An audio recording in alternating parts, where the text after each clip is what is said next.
જય માતાજી, જય સોનબાઈમાં હું છું દેવાયત ખવડ। હમણાં જ મેં ચાલી રહેલા વિવાદનો એક વિડીયો પાછો બીજો મારી સામે આવ્યો અને મેં સાંભળ્યો એટલે મને એવું લાગ્યું કે મારે જવાબ દેવો બહુ જરૂરી છે। પબ્લિક સુધી, સારા માણસ સુધી એક સારો મેસેજ પહોંચે એટલા માટે। એ વિડીયોમાં એ બોલે છે પહેલો પોઈન્ટ કે એડ્રેસ છુપાવવું પડે છે એને। તો મારે એડ્રેસ કેમ છુપાવવું પડે ભાઈ? મારી તો અપડેટ હોય કે મારો ગઈકાલે આ કાર્યક્રમ છે, છતાંય તારે એડ્રેસ જોતું જ હોય તો ઇસ્કોન આંબલી રોડ ઉપર મારી ઓફિસ છે, આ મારું એડ્રેસ। ઓકે, બીજી વાત, પ્રશ્ન બીજો કે 200 લોકોને સાથે લઈને ફરે છે। 200 લોકો એટલે એક ગાડીમાં 4નું 5નું સીટિંગ હોય તો 200 લોકોમાં કેટલી ગાડીઓ કમસે કમ મારે જોવે? આપ પણ જાણો છો। જેને જેને ડાયરા કર્યા આયોજકને પૂછો કે કેટલી ગાડીઓ લઈને આવું છું, એ બધા પ્રૂફ પુરાવા દેવાની જરૂર નથી। આ એકદમ ફેક્ટ વાત છે, ઉપજાવેલી વાત છે એની। ત્રીજી વાત કરું તો સમાધાન કરવા માટે 50 લોકોને દોડાવ્યા, આવો એ બ્લેમ કરે છે મારી પર। હું સમાધાન કરવા દોડાવું? તું એવડી મોટી કોઈ તોપ નથી તો હું સમાધાન કરવા માટે 50 લોકોને દોડતા? ઓથેન્ટિક પુરાવો કે તે જ્યારે આ બનાવ બન્યો 2 વર્ષ પહેલાં સોનબાઈ માના મંદિરે જ્યારે સમાધાન કરવાનું હતું ત્યારે પ્રવીણદાન ગઢવી એટલે કે મોગલ સેનાના પ્રમુખ, મને ફોન આવ્યો પેલો દીપકભાઈ કાઠીનો અમદાવાદ કે પ્રવીણદાનને કામ છે। પ્રવીણદાનને કોન્ફરન્સમાં લીધા અને મને પ્રવીણદાને કીધું કે કોઈ પણ રીતે આ મામલો પતાવવાનો છે, તમે પ્લીઝ। મેં કીધું કાંઈ વાંધો નહીં, તમે પ્લીઝ ન બોલો। ત્યાર પછી મને ફોન આવ્યો મઢડાથી દાદુભાઈનો। દાદુભાઈએ કીધું કે તમારે સોનબાઈ માના મંદિરે આવવાનું છે। એટલે મેં કીધું કે આવું ખરો પણ માફી નહીં માગું। તો દાદુભાઈએ કીધું કે માફી માંગવા બોલાવાના નથી। આ વાત થયા પછી હું મઢડા સોનબાઈ માના મંદિરે રાજકોટથી જવા તૈયાર થયો। એટલે તું એવી કોઈ મોટી તોપ નથી કે મારે સમાધાન માટે 50 લોકોને તારી પાછળ દોડાવવા પડે। મારે બહુ જાજી વાત કરવી નથી, કારણ કે પબ્લિક પાસે, ઓડિયન્સ પાસે એટલો બધો સમય નથી આ ફાલતુ વાતું સાંભળવાનો। પણ મારે પ્રૂફ આપવું એ મારા માટે અગત્યનું જરૂર લાગ્યું। મારો કિંમતી સમય સાહિત્યમાં મારા જે પ્રેક્ષકો છે એને સારી વાતું સંભળાવવામાં કે સાહિત્યની 2 વાતું નવી આપવામાં છે। એટલે મને આ બધી ફાલતુ વાતોમાં એટલો બધો ઇન્ટરેસ્ટ નથી। રહી વાત બીજી સંસ્કારની, તો સંસ્કારની વાત રહેવા દે ભાઈ। બધાના સંસ્કારની બધાને ખબર છે, જે મુઠ્ઠી બાંધેલી છે એને ઉઘાડી ન કર, ઉઘાડી હવા ખાય। એટલે આ બધી વાત છોડી દે।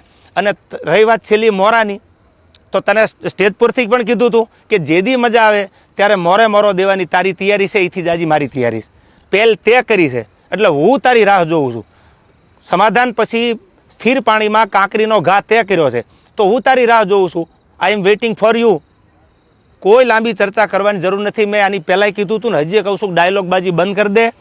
તારી રાહે રાહ છે, પહેલ તે કરી છે, મેં નથી કરી। તને જ્યારે મજા આવે ત્યારે મારી ઓફિસ છે ઇસ્કોન આંબલી રોડ ઉપર અમદાવાદ, તો ભલે। બાકી તને મારા બધા એડ્રેસ તારી સાથે જે બેસે છે એ મારી સાથે બેસે છે, એની બધી ખબર છે, પૂછી લેજો। ઓકે, રહી વાત બીજી મઢડાની કે જ્યારે સમાધાન મને દાદુભાઈ બોલાવ્યો એટલે મેં કીધું કે માના દરબારમાં માથી મોટું મારા માટે કોઈ હોય નહીં। મારા માટે જે કાંઈ છે, હું જેના ઉપર વિશ્વાસ અને શ્રદ્ધા રાખું છું એ સોનબાઈમાનું મંદિર છે। એટલે મેં માફી માંગી લીધી, નો ડાઉટ, વાત પૂરી થઈ ગઈ। ત્યાર પછી એવું બોલ્યો કે સમાધાન પછી આ ભાઈએ ચાળા કર્યા છે। એક પણ ચાળાનો વિડીયો બતાવી દે, ઓડિયો બતાવી દે તો હું માનું કે તું સાચો છો। દૂધનું દૂધ અને પાણીનું પાણી, આ બધોય જવાબ સાંભળનારા 18 વરણે આપી દીધો છે। મને તો એટલું યાદ આવે કે સોનબાઈ માના સાનિધ્યમાં સમાધાન થયા પછી આ વસ્તુ જે બની ખોટી છે, જે કરવું હોય એ વેલકમ। જય માતાજી। જય માતાજી સૌને। હું છું આપનો બ્રિજરાજદાન ગઢવી। થોડાક દિવસોથી એક જે વિવાદ ચાલી રહ્યો છે, એક ભાઈ એમના સંસ્કાર મુજબ જેમ આવે એમ બોલી રહ્યા છે। હું મારા સંસ્કાર મુજબ જવાબ દઈશ। એના સંસ્કાર, એના સ્ટેજ ઉપરથી, એના અંગત જીવનથી બધા આપ વાકેફ છો। મારે આપ સૌને કંઈ કહેવાની જરૂર નથી, પણ મારા જે સંસ્કાર છે એમને હું એ રીતે જવાબ દઈશ। એમણે એમ કીધું કે સોનલ માના મંદિરે સમાધાન થયા પછી સોનલ માનો એણે માન ન રાખ્યું, સમાધાનનું માન ન રાખ્યું। તો પહેલી વાત એક કહી કરી દઉં કે 2 વર્ષ એ વાતને વીતી ગયા છે। 2 વર્ષમાં કે મારી આટલા વર્ષોની આ કારકિર્દીમાં તમે કોઈ દિવસ ક્યારેય પણ મને ક્યાંય જોયો કોઈ કલાકારને બીજાની સાથે વિવાદમાં, કે કોઈ પણ જાતના બીજા વિવાદમાં મને જોયો કોઈએ? કોઈ દિવસ ન બને। હું કોઈ વિવાદમાં ક્યારેય પણ પડવાવાળો માણસ જ નથી। હું આ બધી બાબતથી બહુ પર રહેવાવાળો માણસ છું। આ ભાઈ છે ને, એણે ખૂબ મારા ચાળા સમાધાન પછી કર્યા છે, પણ જેટલા સહન થતું હતું ત્યાં સુધી સહન કર્યું છે। પછી સહન થાય એવું નહોતું, એટલે જવાબ દેવો ખૂબ જરૂરી હતો અને એને જ દીધો છે। આ પાકું હજી કહું છું કે 2025નું એને જ કીધું છે મેં. એમાં હજી હું કહું છું, રિપીટ એન્ડ રિપીટ કહું છું કે એને જ કીધું છે અને એને જે મજા આવે એને એ છૂટ છે. એને બહુ મોરાનો શોખ છે તો એને છુપા એના એડ્રેસ રાખવા પડે છે, એને છુપી રીતે રહેવું પડે છે. હું જ્યાં રહું છું, જે જગ્યાએ રહું છું, જગ જાહેર રહું છું. અને બીજું હું પચાના ટોળા લઈને નીકળવા વાળો માણસ નથી. હું એ બીકણ માણસ નથી. મારે કોઈ બોડીગાર્ડોને બધાને કોઈ કોન્ટ્રાક્ટ ઉપર રાખવા પડતા નથી. આપણે રાખવા પડે છે. આપણે 50 જણાને છેલ્લા કાર્યક્રમમાં આપણે 200 જણાને લઈને ગયા હતા, એ ખ્યાલ છે ને?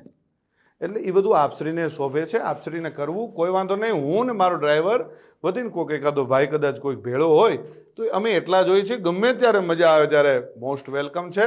હું ઈશ્વરદાનનું લોહી છું ને મને મારા બાપનું લોહી છું એનું ગર્વ છે. આપને જે હશે આપને મુબારક. આપ શું કહેવાઓ છો અને ગુજરાતના મીડિયામાં આપ શું કહેવાઓ છો એ ખ્યાલ છે. એટલે રાખી સાવંત, હું આપને વધારે કાંઈ નહીં કહું.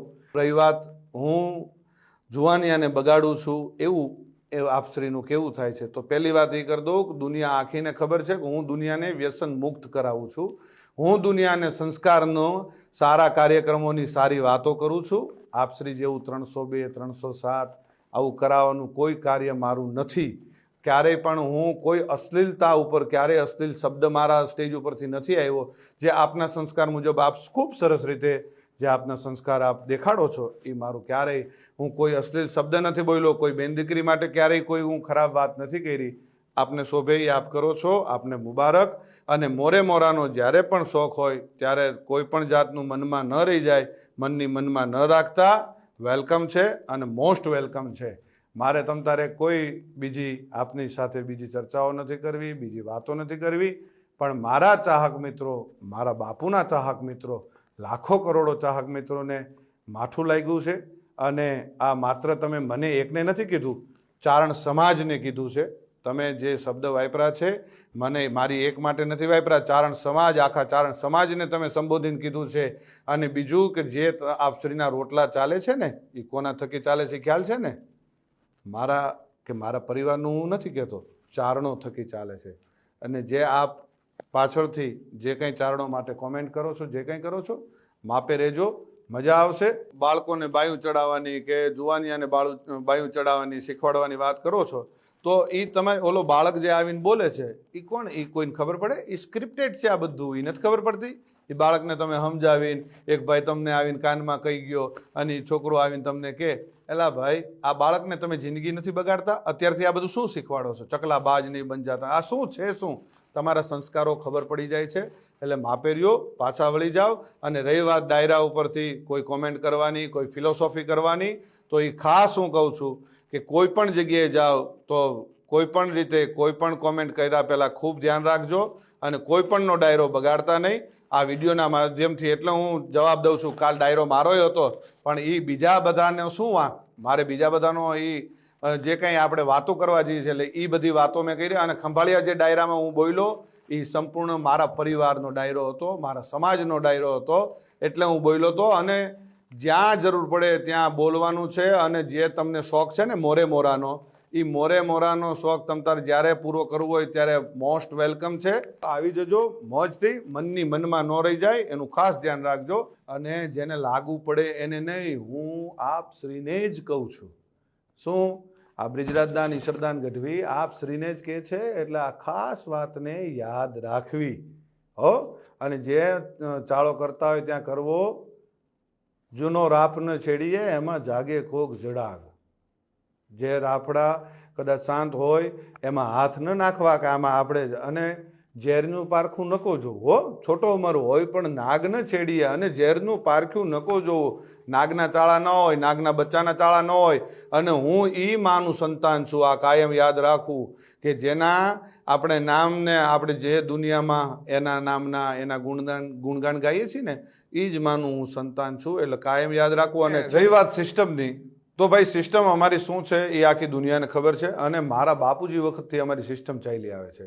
આપની સિસ્ટમ અમારામાંથી આવેલી છે. એ ભૂલી ગયા છો આપ? શું સિસ્ટમ? અને અમારી કોપીઓ કરીને તમારે જીવન જીવવું છે. એટલે એ બધી વાતમાં રહેવા દો. અને રહી વાત 2025ની, તો આપશ્રી બોલ્યા હતા કે 2025માં હું કાર્યક્રમો બંધ કરી દઈશ. હું સિલેક્ટેડ એટલે શું? કેવી રીતે તમે સિલેક્ટ કરશો? આનો લેવાનો, આ જ્ઞાતિનો લેવાનો, આ જ્ઞાતિનો, પૈસાથી જ્યાં જઈએ ત્યાં સંબંધો બગાડીને આવીએ છીએ, નથી ખબર? ગમે એને ત્યાં મોઢા બગાડીને આપણે રૂપિયા લઈને સંબંધ બગાડીને આવીએ છીએ, નથી ખ્યાલ? બધી ખ્યાલ છે. બધી ચોખોટું, ઘણી બધી ચોખોટું હું કરું ને તો ઘણી બધી ચોખોટું થાય અને દુનિયા થૂ થૂ કરશે. એટલે મહેરબાનીથી, શાંતિથી તમે જે કરતા હોય એ કરી ખાઓ. અને જેમ બંધમુઠ્ઠી છે, આ જે બંધમુઠ્ઠી છે ને એ જ જમાવટ છે. જો ખુલી જશે તો તમને કોઈ પણ રીતે સહન નહીં થાય. એટલે મહેરબાની કરીને શાંતિથી તમારું જીવન જીવો. અને આપશ્રીની એવી ટેવ છે કે આપણે સવારે બોલીને સાંજે ફરી જઈએ, સાંજે બોલીને સવારે ફરી જઈએ. રોજ આપણે ફરી જવું હોય એ આપશ્રીના ખૂબ સારી રીતે આપના સંસ્કારમાં હશે. અને ખૂબ ફરવું, કાચીડો જેમ રંગ બદલે ને એમ આપણે રંગ બદલીએ છીએ. એ તો આપની માટેની ઘણી બધી કહેવતો છે. આપને રાખી સાવંત કહે છે, આપને કાચીડો કહે છે, આપને શિયાળિયું કહે છે, બધા ઘણા બધા છે. અને જે 18 વર્ષને આપ સાથે લઈને ચાલવાવાળી હમણે જે આ 2025થી આપને જે ભાવ જાગવા માંડ્યો છે, ખબર નથી? મારી માફી માંગ્યા પછી માને મારી માફી, બીજી સમાધાનવાળી વાત મને અત્યારે યાદ આવે છે. સમાધાન? ભાઈ હું સમાધાન કરવા આવ્યો હતો? આપ શ્રી આપના 50 જણાને દોડાવ્યા હતા કે બ્રિજરાજદાનભાઈ યાર જલ્દી સમાધાન કરાવી દો, નકર આમ થઈ જશે ને તેમ થઈ જશે.